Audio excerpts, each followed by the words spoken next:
دو لشکر آپس میں لڑ رہے ہیں ایک میدان میں۔ ایک جنگلی بدوؤں کا قافلہ، جنگل کے لوگ اپنے قبیلے کو لے کر، ایک جنگلی قبیلہ اپنے سردار کے ساتھ نقل مکانی کر رہا ہے ایک جگہ سے دوسری جگہ۔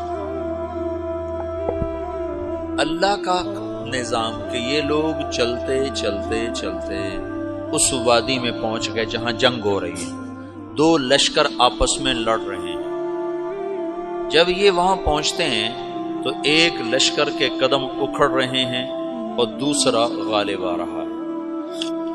ان کو نہیں پتا شکست کھانے والے کون ہیں اور فتح پانے والے کون ہیں، ان کو نہیں پتا۔ اس جنگلی قبیلے کے سردار کا نام بھی تغرل ہے، تغرل۔ تو یہ سردار کہتا ہے جو شکست کھا رہے ہیں ان کی مدد کرو، کچھ پتہ نہیں کون ہے، کہتا جو شکست کھا رہے ہیں ان کی مدد کرو۔ تو 400 وحشی جنگلیوں نے فاتح لشکر کے پیچھے حملہ کر دیا۔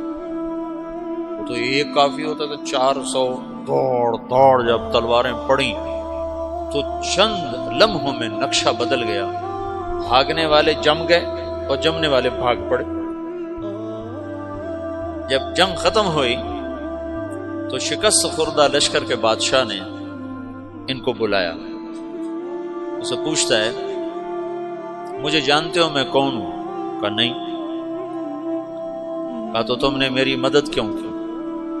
کہا انسانی ہمدردی کی وجہ سے، تمہیں شکست ہو رہی تھی اس لیے تمہاری مدد کی۔ اور اس نے اپنا تعارف کرایا، میں ہوں سلیمان سلجوقی، ترکی کا بادشاہ۔ مسلمانوں کا لشکر تھا اور تاتاریوں سے شکست کھا رہا تھا، تاتاری فتح پا رہے تھے، مسلمان شکست کھا رہے تھے۔ تو وہ اللہ کی غیبی مدد بن کر آئے۔ تو وہ اس سے کہتا ہے میرے ساتھ رہنا پسند کرو، تم نے میرے اوپر احسان کیا ہے، میں اس کا بدلہ دینا چاہتا ہوں، میرے ساتھ رہنا پسند کرو گے؟ کہنے کا کر لوں گا۔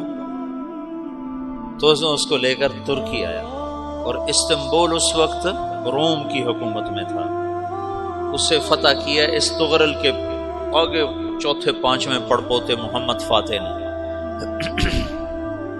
تو یہ استنبول ہے، یہ ترکی ہے، بیچ میں ایک چھوٹا سمندر ہے، یہاں ایک جاگیر ہے۔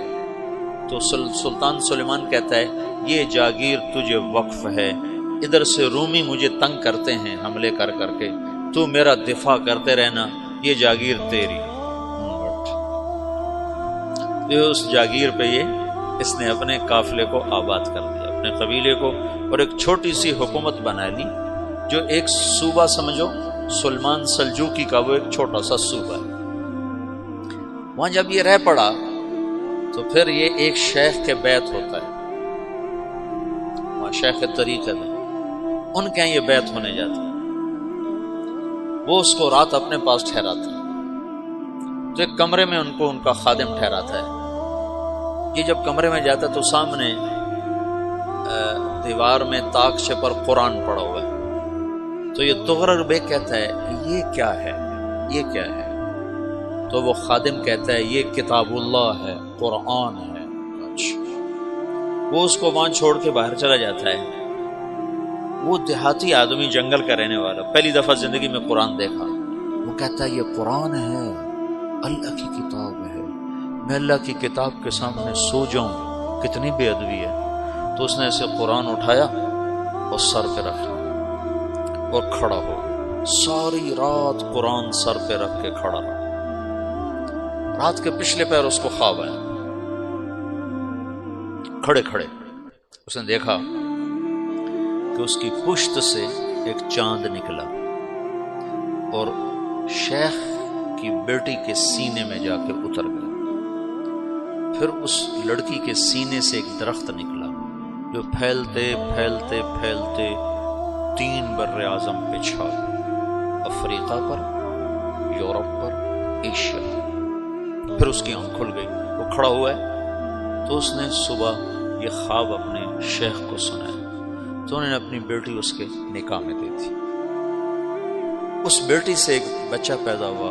تغرل بیگ نے اس کا نام رکھا عثمان.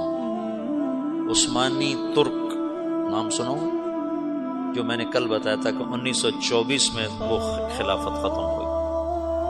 تو ایک بیٹا پیدا ہوا عثمان. عثمان نے پھر ایک نئی اسلامی حکومت کی بنیاد رکھی جو 1924 تک چلتی رہی.